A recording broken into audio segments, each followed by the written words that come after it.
Welcome, everybody, to episode 5 of Dealing with Yourself. I am your host, Danny Till. That is Danny, silent Hill. I will keep doing that. That'll be my thing. Fuck off. Alright, this is a interesting episode for episode 5 because I don't know why, but it's 3:14 in the morning. I figured, you know what, why not just talk for 45 minutes? One thing that's been on my mind a lot is because I've been watching some specials lately. And I haven't been in a club in a long time. Like, I haven't done a set in months, man. And this is like before the pandemic happened. Like, I haven't done a set since I think November of 2019. So it's been 8 months. And I know I'm going to keep talking about I keep saying people, hey, I'm going to post a set on my YouTube channel, but at the same time, it doesn't have the same energy as doing it in front of people, specifically strangers, because when you're a comedian, you have to do it in front of people you don't know, because that truly signifies whether it's funny or not, because you're going to test a bit out, you're going to test to see if it works or if it doesn't work, and if it does work, especially if it works in front of normal people you don't know, then that's shows like, okay, keep working at it. If it's something doesn't work, maybe drop it or try a different way and keep cracking at it until it works. Because you can't be doing stuff in front of your friends the whole time, because if not, those aren't real laughs. Because again, like they're your friends. They know your sense of humor. They know your dialect. They know how you talk. They know your views. They know all that shit. So in a way, like, that's kind of cheating yourself out of really becoming a comic. Because again, like, the first thing about being a comedian, I feel like people don't realize this, is a lot of the time you are just gonna straight up fucking suck. You are gonna suck so hard. And I've been doing it since I'm 23 and a half years old, right? And I'm doing it since I was 19, and I still suck dick, man. Like, I'm fucking terrible. I'm not as terrible as I was when I was 19 years old, but at the same time, I'm not great. And then, of course, the whole thing is, like, I talked about this on a stream, if not episode 1, but the lady who came into a comedy club in Rockland, Blacktop Comedy Club. It's a great little place. A lot of the time, though, it's comics, watching other comics work, but at the same time, like, that shows, hey, even if it's somebody doing the same bit over and over and over again, and sometimes you wonder, okay, how's Al gonna do this this one line differently? Is Jack gonna do something different? For those who are listening, if you're curious about who I'm talking about, give Al Schumann and Jack Scotty follows. They're really, really funny guys. But yeah, so my thing is just once the comedy clubs are back and opened up, and I know that Punchline is open, but again, like that's like a club where it's a comedy club where it's gigs. It's not open mic. It's none of that shit. And plus, I'm in the Sacramento area, so you have to really, really, really look for comedy clubs and places where you could go do a set. Like, I remember I was going to some bar, I forget the name of it, and it was just in a very rough neighborhood. I was talking to some of my friends, like, hey, come down and come see me do a set, and they said, oh, you're not going up till 10 o'clock. Like, we're not just starting comedy night until 10 o'clock at night. I'm just like, 10 o'clock in the fucking city, and this is in a rough neighborhood, too, where we have bars on all the windows and shit like that, and it's just like, I'm getting the fuck out of here. And again, like I'm a chubby white guy. Like, I am like fresh bait. I'm like, and again, I'm not as fat as the one fat guy in the series finale of Seinfeld that got his car jacked. But at the same time, like, I'm like fresh bait. Now I'm trained in martial arts and I can defend myself. But again, like, I am still fresh bait in a rough neighborhood. And especially since the pandemic happened, and we basically have been on a 4-month summer vacation. It really has been a 4-month summer vacation. There's no way around it. some people are complaining, oh, we only have the 3-day weekend, but in reality, you've been inside your home for the last 4 months, with the exception of those who are working in grocery stores or the necessity places. Whereas the rest of us have been laid out, have not worked since March, and have been trying to find work since March, and have resorted to unemployment. I'm kind of curious if you guys can hear me on this audio. How do I sound? I'm sure some of you thinking, Danny, you sound so high.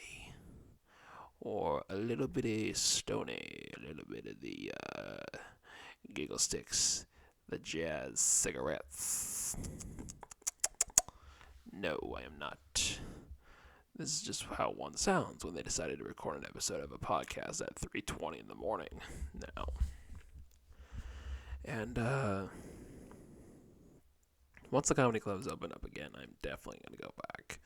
I started a notebook and I started writing bits down because it's just not the same as with the phone. Because I feel like when you have it written down on a notebook, it just has a different feeling to it instead of having it on your phone. Because again, not all good. Because back in the day, comedians would do have their bits on a piece of paper next to them or a tiny notebook.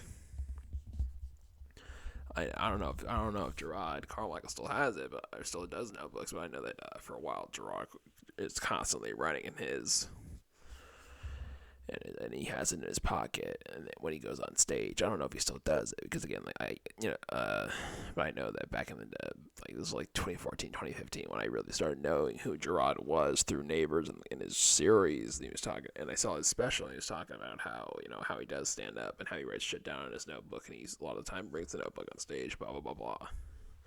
I could be wrong. And but yeah, it's crazy, man. It's fucking summer. This is when comedians should be like in their prime because like the SNL people, they're on hiatus right now. And usually a handful of the SNL cast members are go back on the road and go do gigs right around the time. Right now would be the time where you would have Pete and Chris Red and Melissa going on the road. And of course some others too. But just on the top of my head, I know those three people specifically would just be on the road like crazy right now. And obviously, yeah, I'm not a road comic yet. I'm 23, almost 24. I won't be a road comic till I'm fucking 27, and that is if I'm lucky. I was having a conversation with Andrew Orfalo, how you pronounce his name, dude. I'm really sorry. You're a really nice guy. I met him in 2018 when he was opening for Roy Wood Jr. at the Punchline Sack, and I got to talk to him for a little bit. And every once in a while, me and him would talk on Instagram through DMing. And he was on the Joe Coy special on Netflix. I haven't seen it yet. I plan to watch it. It's Joe Coy and his Elements, I believe. And I told him, hey, hopefully next time we run into each other is at a random bar or a random club in the middle of nowhere. Because to me, that's a sign hey, I stuck to it. And guess what? And while it's not the Garden or Radio City Music Hall or hosting Saturday Night Live, to me even though it's it's like a start, but to me when I'm doing road gigs, that's a sign hey, I stuck to it. I'm doing it. Because again, I would love to be on the road every single weekend. I would love to be on an airplane every fucking Thursday or Friday night or Friday morning. Because just to me, just being on the road seems really fucking cool.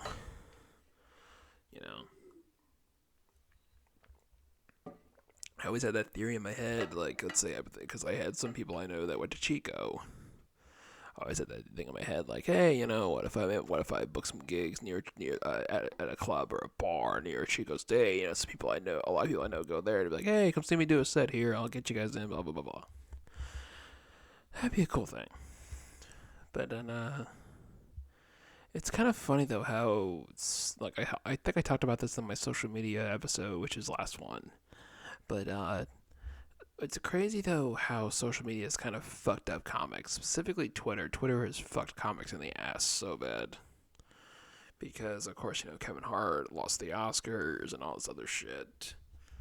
And then my thing is just like Twitter is a bad place for a comic because again like you don't know how a joke is gonna be said written out. It's all about how you say it, how you pronounce it. Like what's the hook, where's the middle ground, where's the punchline, etc., etc., etc. Because again like you could say some stupid or some fucked up shit on the internet, and then everybody's just be like, "What the fuck?" But now it's all about though how you deliver it, because it's all about how you can deliver it. Whether it's the way you move around, the tone in your voice, the breaths you take in between the setup and the punchline. It's all about you as the performer. Because people are sitting there wondering, what do you have to say? And how exactly are you going to say it? Because how you say things really does show how your personality is coming across through that microphone. Because if I really had to think, like, off the top of my head, like, what are my, like all these comedians, like, fit into my style, it's like Davidson, Burr, Jeselnik, Sandler, those just name a few, because, like, my stand-up is silly, but sometimes it can be serious, sometimes it can be fucked up. So a lot of the times it's just me just ranting about the shit that pisses me off. But then again, like, aren't all comedians pissed off in some degree? But also, something else is that you cannot just randomly walk into it. Like, I encourage people all the time to do it, and they're always like, eh. And then, you know what, though? Maybe that's not their thing. My thing is just, like, if you want to be a comedian, it's not like people are telling you, hey, you're funny, go on stage. It's more like you are drawn to it. You are drawn to the idea of, hey, this isn't for everybody, who wants to be a comedian, but a lot of the time, the story is like, hey, some fucked up shit happened to me, and I don't know how to express it. Like, I was in school, and I expressed myself in essays, and I got me in fucking trouble. It got me in trouble. But when I did it on stage through stand-up, I got laughs. People were like, listen, you're fucked up. Your stand-up is fucked up, but it's fucking funny. And again, like, I'm not saying everybody's stand-up has to be fucked up, but at the same time, like, it's all about how you deliver the fucked up shit. Because, because it's not that I'm nervous, but it's like, you have this giant light on you.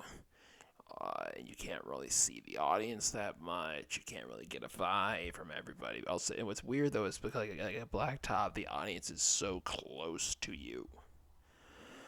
Because at blacktop, it's not. It's a stage. It's not like the Comedy Store where you have like a barrier from the stage to the audience. Like you get up there and the audience is like within 4 inches of you. And it's different than a Comedy Store or a Laugh Factory. And again, I know and I shouldn't be saying this because again, I haven't been to the Comedy Store, I haven't been to the Laugh Factory, I haven't been to the Improv, I've never been to the Cellar, I've never been to the Stand. And again, like these are comedy clubs in New York and Los Angeles, and I'm living in Sacramento, so it occurred to me like, how do I sound right now? Like, do I sound one of those smoking people who has one of those things on their neck, or just like, but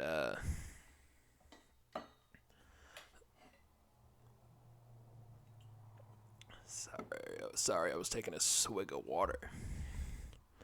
One thing too, as a comic, it's all about how you use your social media, whether it's to tell a joke or how to market yourself. I mean, like Dane Cook really. If you think about it, Dane was one of the first to really hone in on the MySpace and the self promotion aspect. Because now a lot of the time it's like comedians are always on Instagram or Twitter saying, "Hey, I'm gonna be in this city this weekend. These are the dates. These are the times. Blah blah blah blah." But like Dane was like one of the early pioneers of using his MySpace account and using and making his own website and using that to market where he's going, and that because of that he got large crowds. I think also as a comedian, it also just depends on like what like your overall vibe. Like who do you hook in as in regards to audience members? What audience members like your shit? And because I don't necessarily have a style yet, like mine is just silly dick and ass and fart jokes mixed in with, hey, my dad was an abusive alcoholic. So like I don't necessarily have like a throughway from point A to point B to point C to point D to wrap all that shit together. Like I'm still figuring it out. Like I have some jokes that are like 3 years old and or don't if maybe 3.5, 2 years old, and they don't age well. Because like I had the joke about Logan and Jake Paul, and then because the Suicide Forest shit and everything, all the other dumbass fucking shit that Jake Paul has done, like that's all like that's like a 2.5 year joke, and it doesn't really hold up as much because again like he's done so much other dumb shit since then. Like now Logan Paul's a fighter, and apparently he's good. I don't know exactly. I just know that he has a face I just want to punch, but obviously he's very buff. I'm not saying I'm not muscular like I am, but at the same time, like he's thin and like shredded. I was actually close to being shredded by the time the COVID happened, or the pandemic and the quarantine started in March, and I was down to 226. And if I had lost another 30 pounds, I would be fucking to the almost shredded because I'm 6'3", so. Um. So yeah, I have some jokes that are don't age well. So you gotta scratch them and then think of new ones. Or if you have some bits you've been working on since you were 18, 19 years old, or they've been in your head since they were 16, you can keep those going. You have to let them evolve and rework them, like tweak them a little bit, because you're always tweaking at jokes when you're a comic.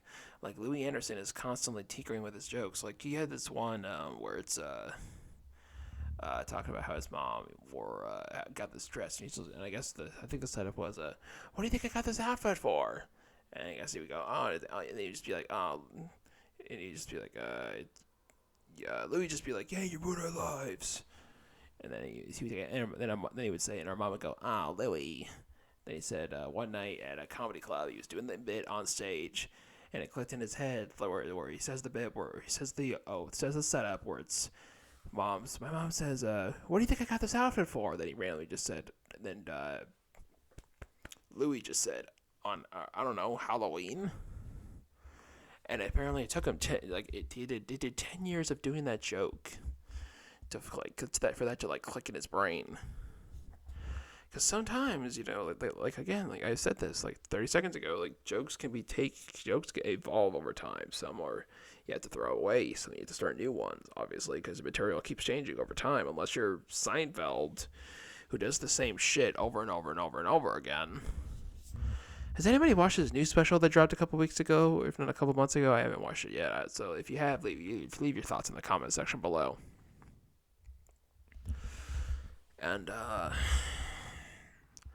it's definitely different being a comic now, because I don't know exactly what happened, but not everybody. Because again, I wasn't alive in the '90s, but I do feel like there wasn't as many famous comedians as there is now, judging by the crazy extensive stand-up special library on Netflix. And just on their original content alone, man. And I'm just thinking, how do these because obviously you build your following through social media, and then through that people see that, and then that leads to pay me 10 Sorendos going, hey, let's give this guy or a girl a special. And sorry, 1 second.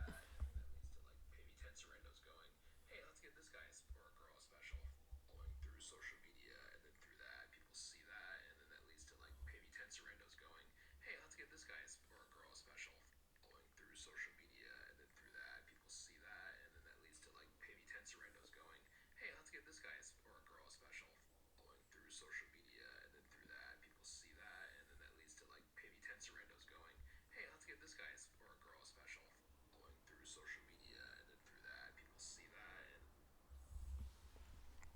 Sorry. That was like, what, 20 seconds, maybe 30? You had yourself a little delay. Did you maybe go to the bathroom, pause, take a pee pee, take a dupe, take a big old dumper? Because let me tell you, I took one this morning and it's just like, oh my god, I should have taken a picture and sent it to my mom. Obviously, I never did that. Because I always tell it to my mom, like, hey, I should have sent you a picture. And she's like, no, don't you dare. My mom's actually mad at me because I fart so much at her house. Like, I fart on average at least between at least 18 to 20 times a day.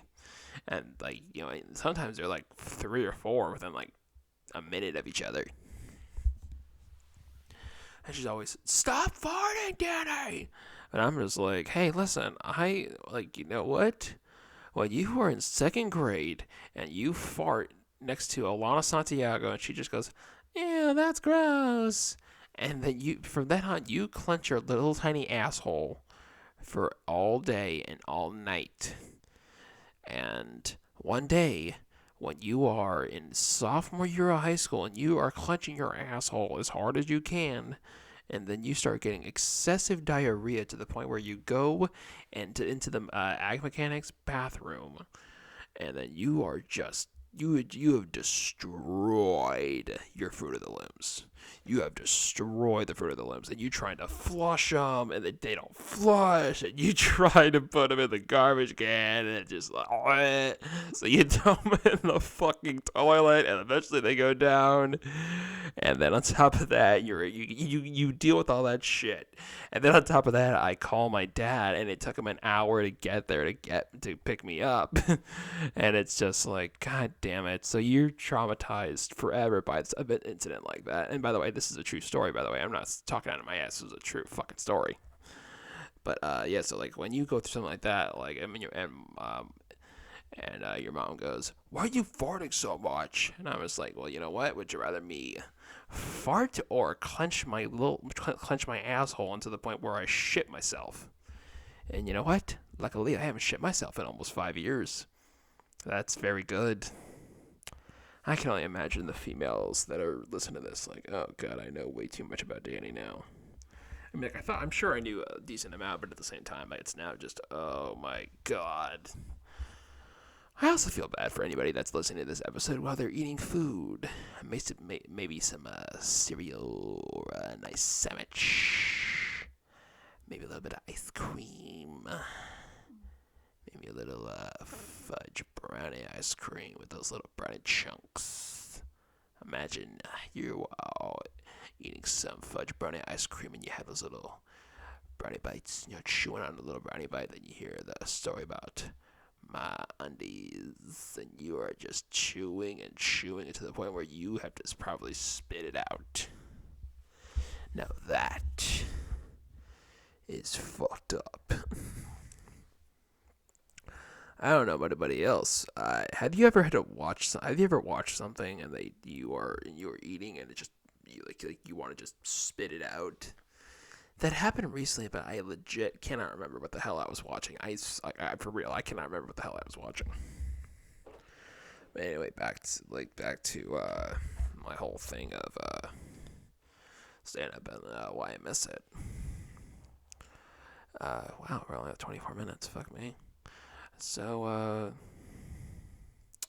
I remember I was 19 years old. It was March of 2016, if not May of 2016. I'm trying to think. Yeah, it was probably that. Well, my first set was March of 2016. I was 19 years old. I did a set at the Folsom Lake College Comedy Night.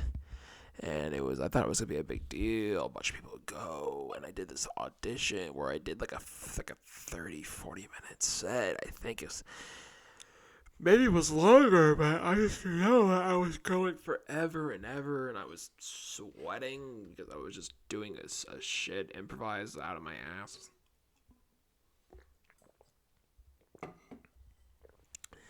and I'm murdering. This woman is like laughing her fucking ass off, man. And then she goes, "All right, you're given 10 minutes." So I'm doing bit, impression. I'm in the middle of the impression of what was it like for the little girl on the Cosby Show, especially when you find out about everything now. And my whole thing was just her like, "Oh, Mr. Cosby, I don't want no present from you. Go away." And I'm like running in a circle, and this lady's like cutting me off. I was like, "All right, whatever, you bitch." And plus, it wasn't even a comedy night. It was a bunch of theater kids like doing improv games. One kid literally sang Beverly Hills by Weezer. I had nothing against that song, but it's just, what does it have to do with comedy? Anyway, I do that set, and then people from around school are coming up to me a couple days later, and they're like, couple weeks later, and they were like, "Hey, that was really funny, man. You were really good, dude." And again, like, I don't remember much about that set. I just knew that was my first one I ever did. And then a few months later, I went to the Sac Comedy Spot, which is downtown. Like, for those who want to do or think about doing stand up, like, go to a real comedy club first. Don't go to a bar. Don't go to a college thing or something at your school. Now, maybe, obviously, if you're 15, you're 16 and you're doing stand-up at the talent show, that is a great idea because, again, you're doing it in front of probably a couple hundred people. That is a test. But obviously, like when you're 19, 20 years old, go to an actual comedy club because that's the ultimate test, like especially when it's your first time. Not everybody is out the gate of a hit like Chappelle when he started when he was 14, or Jabuki Young White, who, I'm trying to think, how old is Jabuki? For those that don't know, Jabuki is a stand-up comic, and, he was on, he did an episode of Crashing, he's on The Daily Show. I think he's still on The Daily Show. Is Jabuki still on there?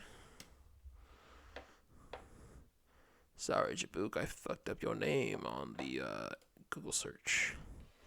Okay, yeah, so Jabuki is 25, almost 24, yeah, because he's July 24th, 1994.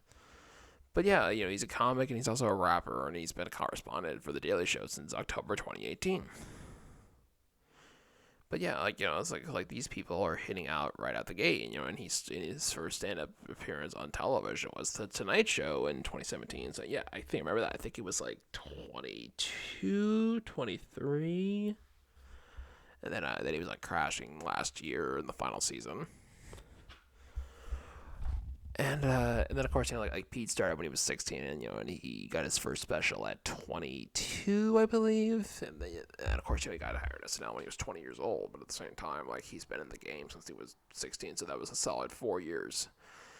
And plus also he just got really lucky. He was just really, really, really lucky. And then like for me, like I'm trying to think, like I think sometimes, like what if I had started earlier? But again, like I was living in the fucking Amador. I was living in the county. It's Amador County, but anybody who's lived there, we just call it the county. When you live in the county, there's not a comedy club for at least an hour and 20 minutes, and that is just a solid fucking estimate. And and then there was my mom was advertising, "Hey, they're doing this stand-up thing." And I was at a church. I'm like, I can't do stand-up at a church. I mean, it's me.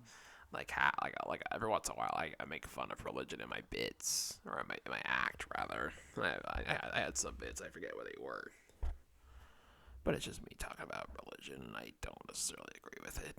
If it's for you, great. If it helps you, that's amazing. And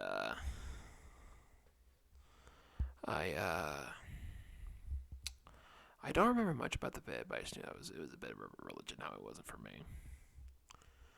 And I think it's also just because, again, there's so many out there. Like, of course, yeah, you have your Christian, then you have your Catholic, then you have your Jewish, then you have these weirder ones like Mormonism, and you have Scientology.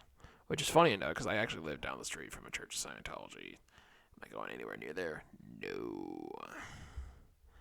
And a part of me thought about doing a field piece on it and sending it into the Daily Show, because I thought, I want to be, because I always thought about it in the back of my head, like, how would I be as a Daily Show correspondent? And when I was thinking, oh, what would I do to send it a piece? And I thought, oh, Scientology thing. And then I realized, nah, they get you. And again, like, no offense to Scientology, I don't know if they still get you. But then, I'm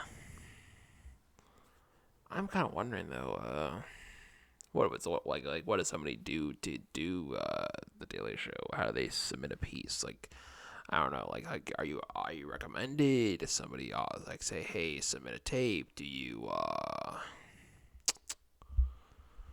don't know. That's an interesting thing.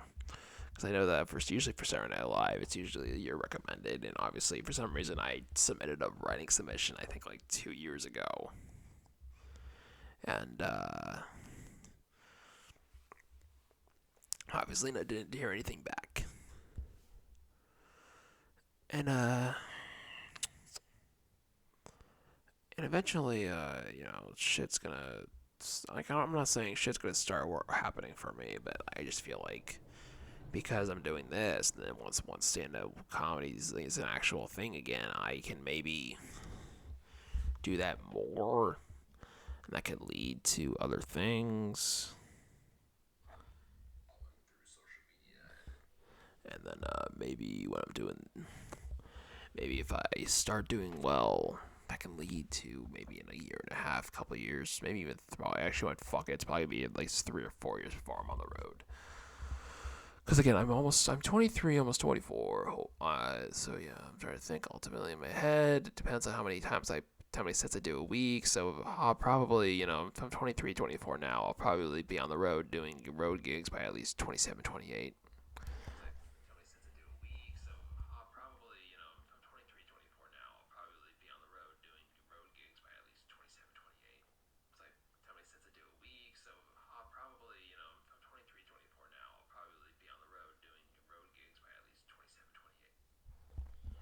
And and like I said earlier, if I run into Andrew on the road, I was like, hey, guess what, man? I stuck with it. And again, like everybody's gonna have the shitty gigs when they start. Everybody does. A lot of the time, you're probably gonna get it thrown out. And I'm kind of curious, like, what is my thing gonna be when I'm on the road? Because again, if you're doing gigs in the South, like in the deep South, you gotta switch that shit up. Otherwise, you're probably gonna get run out of town. And again, I don't know if this is still happening, but did you guys watch the show I'm Dying Up Here? It's on Showtime. It's about stand-up comedy in the 70s. It's obviously, a fictitious history, but at the same time, the way the comedy clubs work, the camaraderie between the comedians and how they, like even though they just bust each other's balls, they talk about bits, like they're still there for each other, and they treat each other with great respect. There was an episode where they're at some bar, and I don't know if they're in the South, but just a place where you can't do this, can't do that, can't do this, and they do everything that you're not supposed to do, and then that results in them like getting beat up and all this other shit. Well, one of them gets jumped, and hopefully, that doesn't happen to me. But at the same time, my demeanor depends on how I age. Because right now I'm a fairly angry person. And, I'm not that I'm angry, but it's kind of like how Big Bill Burr has this, like, rage. Like, I get these rage things over these stupid little things.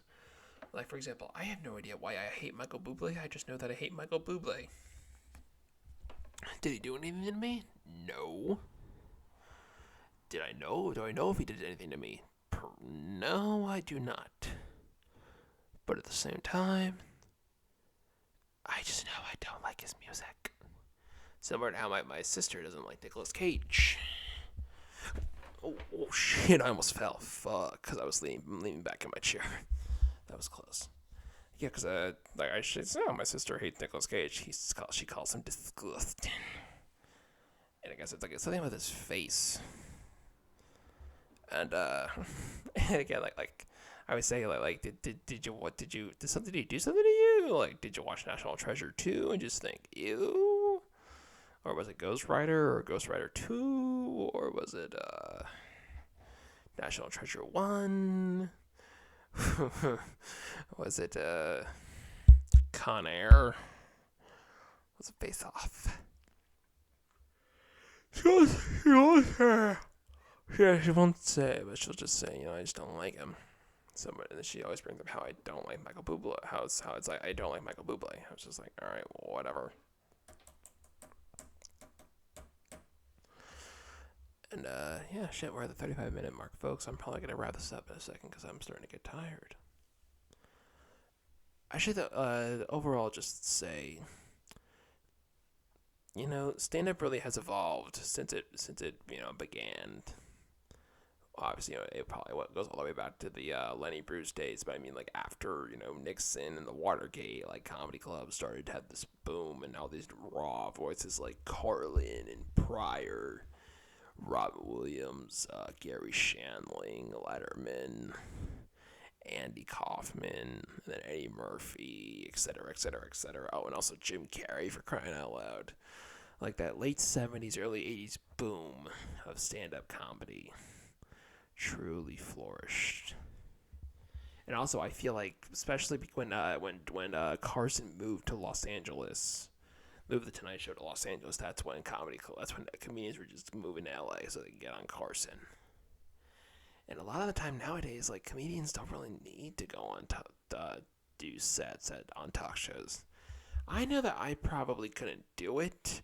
I think that's just because, like, I can't really do clean. Like, I remember one time I had to do clean because if I didn't do clean, I probably would have gone later. And by the time I go on later, everybody's gone.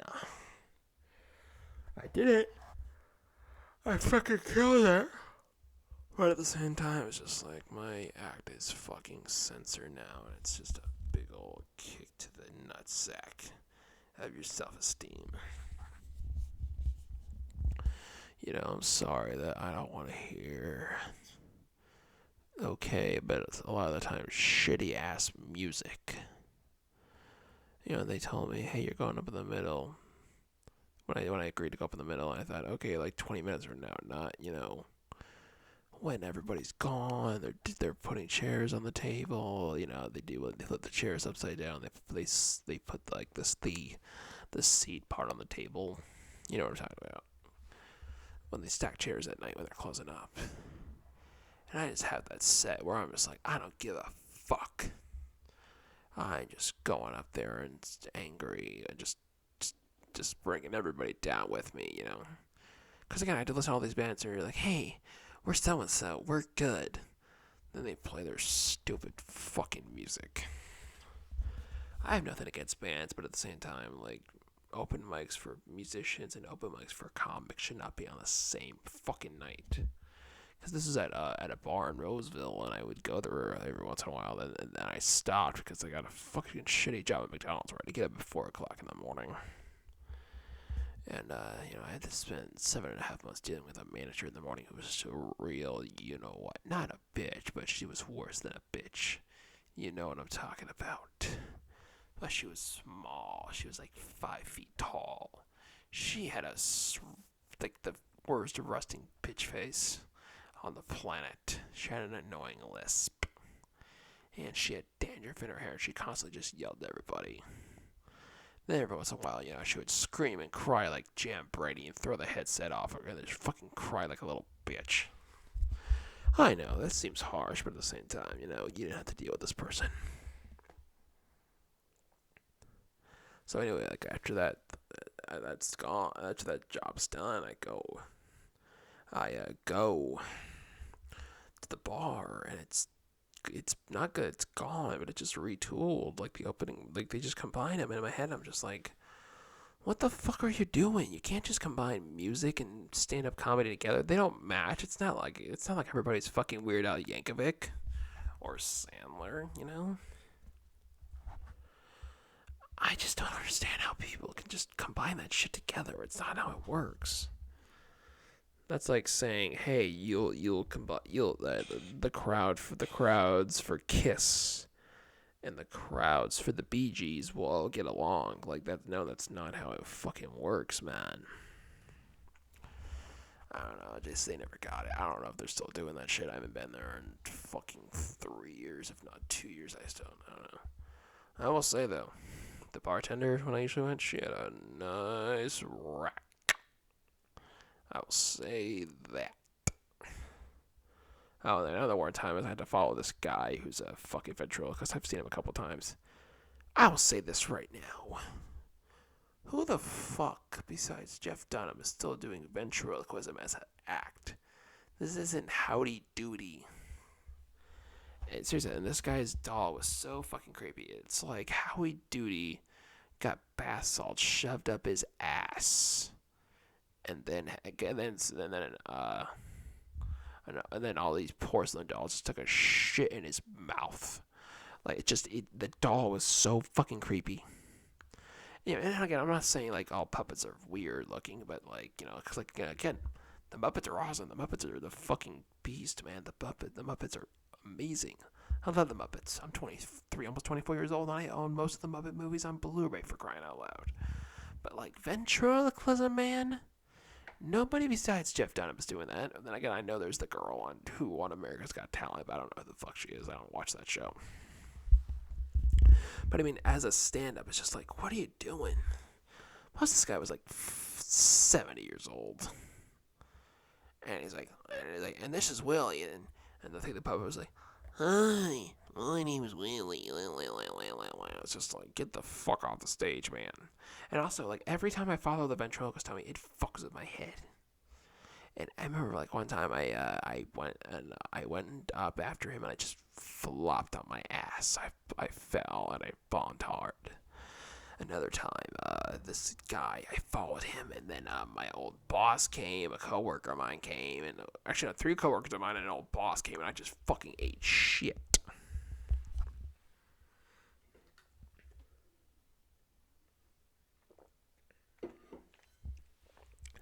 Yeah, I ate shit because of a ventriloquist throwing me off, and I said every time, like, I hate following that guy because he just throws me off, man.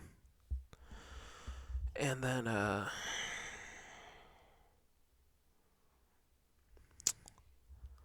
because of that, I just had this weird mentality of just like, if I know that certain people will fuck me up, and I still got to figure out how to unfuck up my head with these people. And a lot of the times, you're gonna have to follow weird acts. And it's funny enough, I'm dying up here talked about ventriloquism, but the comedian was just fucking racist as shit. Anybody who's watching this as stand-up, I would love to know your thoughts, because this is just me talking as a guy who's done maybe 2.5 to 3 hours, maybe 2.5 hours of material on stage. In total, I have like 2.5 hours worth of stage time under my belt. So again, like, that is like basic level. Like if I'm a comedian in New York, 2.5 hours is like, oh, you should get that in less than a week, because usually in New York you're able to do up to like 9 sets a night. Because again, like I've said this, in New York, it's like comedy clubs are on almost every other fucking street corner. Like Ray Romano had a stand-up special where he did 2 sets at 2 comedy clubs. One of the clubs was literally right around the corner. Hence the name of the title, Ray Romano, right around the corner. I believe that's what it was called. And I wonder, maybe if I was a stand-up in New York, like, how better would I have gotten? Improved, that's the word. I wonder, like, just how better I could have gotten if I was just constantly doing it. But, obviously, there are things like, again, pandemic, and also Sacramento doesn't have a whole lot of comedy clubs.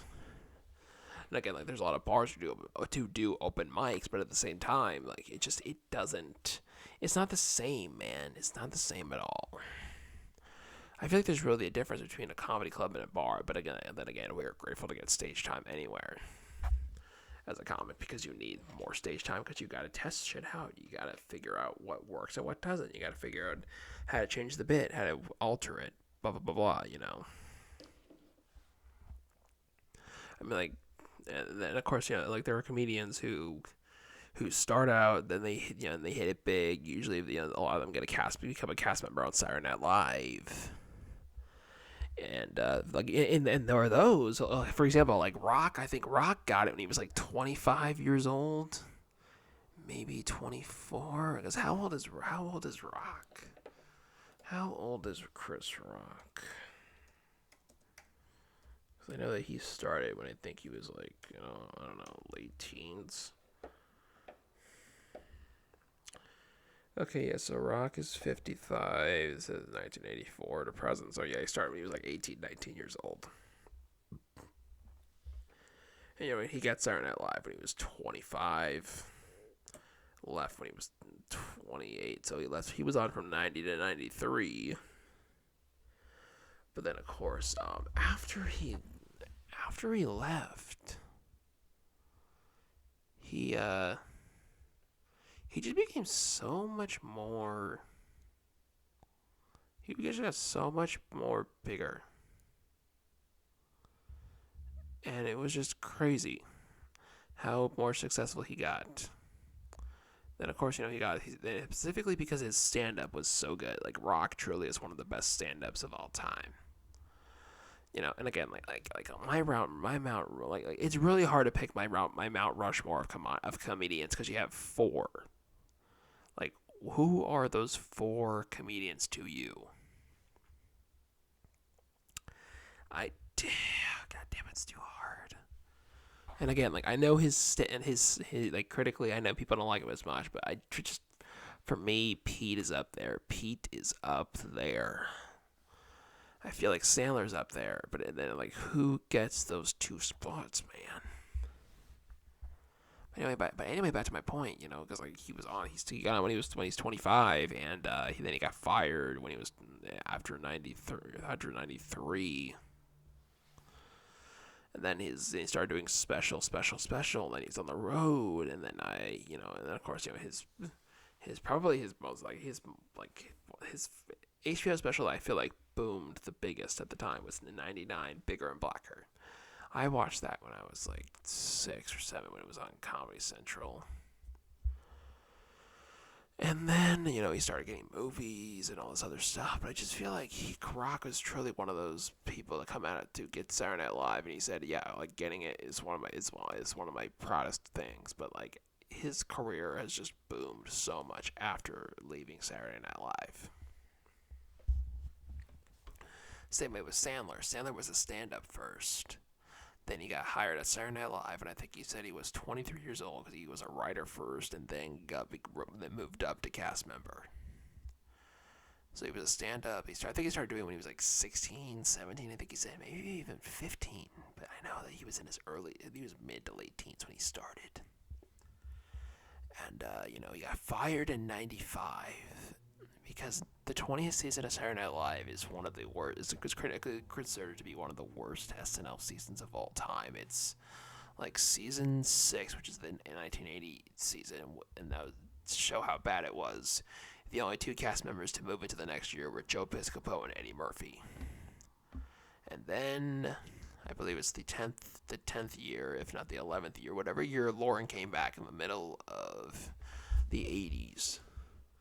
Let's look up Robert Downey Jr. because he was in that season as a cast member. For those who don't know, Robert Downey Jr. was a cast member on Saturday Night Live. I know people are shocked when they hear Iron Man was an SNL cast member, but it's true. He was 20 years old. Let's see here. 83 to 95 beginnings.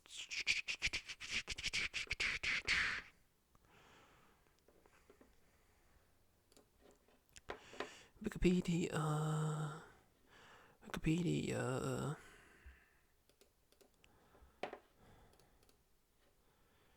Yep, season 11, 85 to 86. And this was the season that Lauren came back. I guess he took a 5-year gap off because I guess he was just so fucking exhausted. And then, it was a weird cast because they had like Robert Downey Jr., nobody even knew who he was.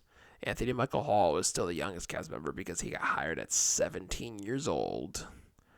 Randy Quaid was in that cast for some reason. Randy Quaid is just like, okay. Let's see here. Joan Cusack was in the cast. Nora Dunn, she moved on to the next few years. John Lovitz was there for another 4 years after this one. Dennis Miller was in total there for 5 seasons. He surely is one of the best Weekend Update anchors of all time. Randy Quaid. Terry Sweeney, I know he had a rough time there because of Chevy. Denitra Vance, I don't know much of her work because I watch the show a lot and I've seen a lot of the old sketches, but I don't remember much of her stuff. Oh yeah, Damon Wayans was a part of that season, but he left. Right, how they left, he was fired. Like towards the end, towards the halfway, like 3/4 way through, because he wasn't getting a lot of stuff on. And there was a cop sketch where it's him and I think it's Robert Downey Jr. and they're policemen. I don't know if it's Robert Downey Jr. I just know Damon is a cop. And as a move that was not in the script or not on the cue cards, I think he played a gay. And again, like, sorry for that term, but he made the cop a homosexual. I believe that's what it was. Oh yeah, it's what it says on the Wikipedia.